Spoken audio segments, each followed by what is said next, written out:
नमस्कार दोस्तों, मैं हूं आलोक। स्वागत है आप सभी का आप सभी के अपने ही यूट्यूब चैनल आलोक्स ब्लॉग पर। दोस्तों, हमारा जो एग्लोनिमा का प्लांट होता है ये अपनी ख़ास तौर पर ऑर्नामेंटल लीफ की वजह से जाना जाता है। इन्हीं एग्लोनिमा के तरीके से आप फेलोडेंड्रॉन एक फैमिली है जिसके अंदर बहुत खूबसूरत पौधे पाए जाते हैं। यहाँ पर ये तो आपकी सिंगोनियम की अलग अलग वैरायटीज़ हैं। बाकी ये जो पूरी रैक है मेरी, मैंने ऑनलाइन सारे के सारे एग्लोनिमा के कलेक्शन किए हैं। देखिए, बहुत ही खूबसूरत प्लांट्स हैं ये सारे के सारे एग्लोनिमा के। सबसे एक्सक्लूसिव अगर देखा जाए तो ये आपका वाइट प्रिंसेस और ये पिंक प्रिंसेस, ये बहुत ही एक्सक्लूसिव माने जाते हैं आपके फेलोडेंड्रॉन में। ये ऑरेंज प्रिंसेस है, ये रेड मून साइन है। ऐसे ही ये देखिए, एक ये आपका फेलोडेंड्रॉन का ही प्लांट है, ये भी फेलोडेंड्रॉन है। ये फेलोडेंड्रॉन पेंटेड लेडी है।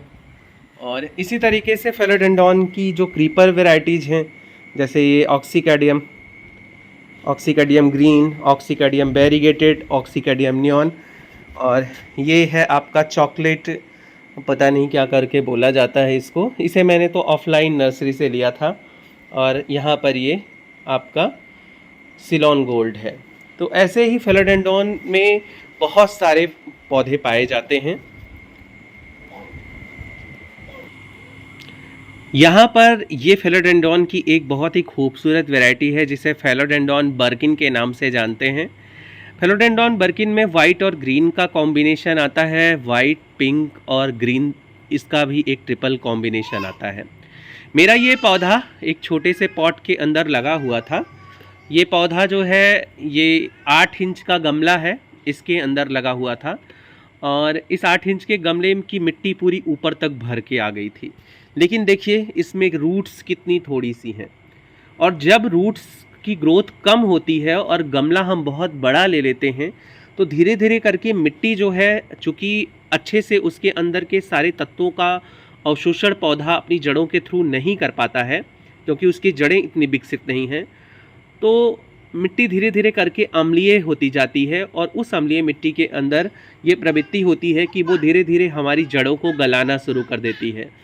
जितनी भी जड़ें होती हैं पौधे की, जब वो गल जाती हैं पूरी तरीके से, तो फिर पौधा धीरे धीरे हमारा मरने लगता है। और ये चीज़ हमें नहीं पता चल पाती। हमें लगता है हमने मिट्टी सूटेबल बनाई थी, सनलाइट सूटेबल दे रहे थे, पानी जांच परख कर दे रहे थे, सब कुछ हमने बहुत मात्रा में रखा था, लेकिन फिर भी मेरा पौधा ख़राब हो गया। तो ये जानना बहुत ज़रूरी है। पॉट साइज भी बहुत अफेक्ट करती है आपके पौधे की ग्रोथ को, और उस पॉट के अंदर मिट्टी की मात्रा, इस चीज़ का ध्यान रखना हमको बहुत ज़रूरी है। अनुभव से ही काफ़ी चीज़ें सीखने को मिल जाती हैं। यहाँ पर देखिए, मैंने मिट्टी जो इसके अंदर थी इसको निकाल दिया है। और आपको मैं बता दूं, अभी पिछले दिनों मैंने 2 पॉट खाली किए थे, एक ये एग्लोनिमा का और एक ये एग्लोनिमा का। इनके अंदर की मिट्टी, मतलब ये 3 गमले की मिट्टी पूरी है। अब मैं इसे फिर से हल्का सा सुखाऊंगा, थोड़ा सा इनमें कंपोस्ट मिक्स करूंगा, थोड़ा कोकोपीट मिक्स करूंगा, फिर से ये मिट्टी यूज करने के लिए तैयार हो जाएगी और मैं किसी दूसरे प्लांट के लिए इसको यूज कर लूँगा। फ़िलहाल अभी मैंने इसके लिए फिर से जो मिट्टी तैयार की है, इसमें मैंने 50% कोकोपीट डाला हुआ है, और उसके बाद मैंने आधी आधी मात्रा कंपोस्ट की और गार्डन सॉइल की डाली हुई है। बहुत कम क्वांटिटी में मैंने इसके अंदर सैंड भी मिक्स किया है। अभी तो मैंने मिट्टी अच्छे से मिक्स करी नहीं है। और अभी हल्दी डालेंगे। हल्दी की जगह पे आप, अगर आपके पास साफ का फंजीसाइड है तो आप यूज कर सकते हैं। मैं अपना साफ का फंजीसाइड टेरेस पे रखाया हूँ और ज़्यादातर नीचे ही काम कर रहा हूँ गार्डनिंग के इस समय, तो फिर उसे लेने नहीं जाऊँगा, इसके अंदर सीधा हल्दी ही अप्लाई करूँगा। देखिए, मैंने हल्दी भी डाल दी। और कुछ लोगों के क्वेश्चन हो सकते हैं कि आपने पूरी रूट बॉल को ओपन कर दिया इसके, तो क्या प्लांट मर नहीं जाएगा? हाँ, ये समस्या होती है अगर हम तेज़ सर्दी पड़ रही हो, तेज़ गर्मी पड़ रही हो और उस टाइम पर अपने प्लांट की रूट बॉल को ओपन कर देते हैं, तो कहीं ना कहीं ये डर होता है कि कहीं हमारा पौधा जो है वो सरवाइव नहीं कर पाएगा, वो मर सकता है या उसके साथ कोई प्रॉब्लम हो सकती है।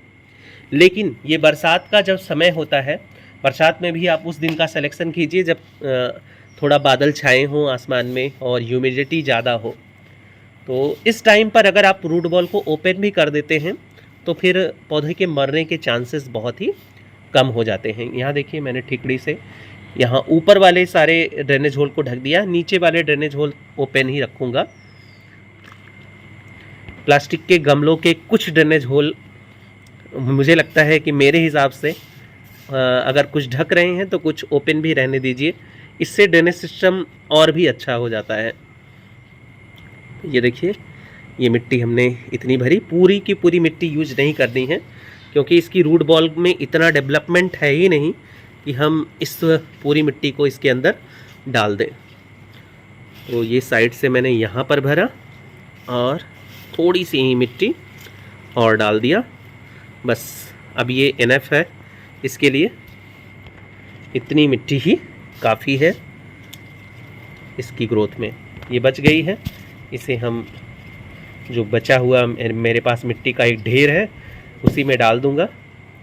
और देखिए मैंने आपका 8 इंच का जो पॉट है इसे आधा फिलअप किया है, पूरा भी नहीं भरा है, बिल्कुल नीचे वाला इसका जो भाग है वहाँ तक, पता नहीं आप लोग को दिख रहा कि नहीं।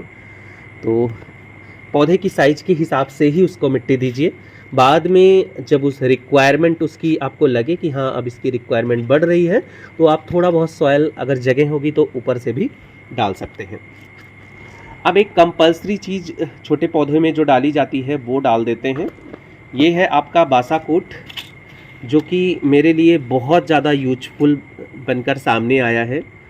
छोटे पौधों की ग्रोथ में ये बहुत हेल्पफुल है। इसे हम मिट्टी में रूट के पास ही इस तरीके से दबा देंगे। तो फाइनली हमारी रिपोर्टिंग हो चुकी है और अब कर देते हैं वाटरिंग इसके अंदर। बारिश का समय है, सिर्फ उतना ही पानी देंगे कि मिट्टी के अंदर मॉइस्चर होल्ड हो जाए, और बस ऐसे ही सिंपली आप भी अपने किसी पौधे को रिपोर्ट कर सकते हैं जो सुटेबल कंडीशंस होने के बावजूद अच्छा ग्रोथ ना कर रहा हो। एक बार उनकी रूट्स को ज़रूर चेक कीजिएगा और प्लांट्स की साइज़ के अकॉर्डिंग ही उनको पॉट दीजिए। मैंने भी इसके पॉट के अंदर मिट्टी वगैरह सब कुछ को अब बैलेंस कर दिया है। अब देखनी है इसकी ग्रोथ कैसी होगी, आगे वीडियोज़ में आप लोगों के साथ शेयर करेंगे। कैसी लगी आपको मेरी ये वीडियो कमेंट सेक्शन में जाके बताइएगा। ऐसी ही किसी नई वीडियो नए अपडेट के साथ मिलते हैं आप लोगों से किसी नई वीडियो में। तब तक के लिए bye bye and take care.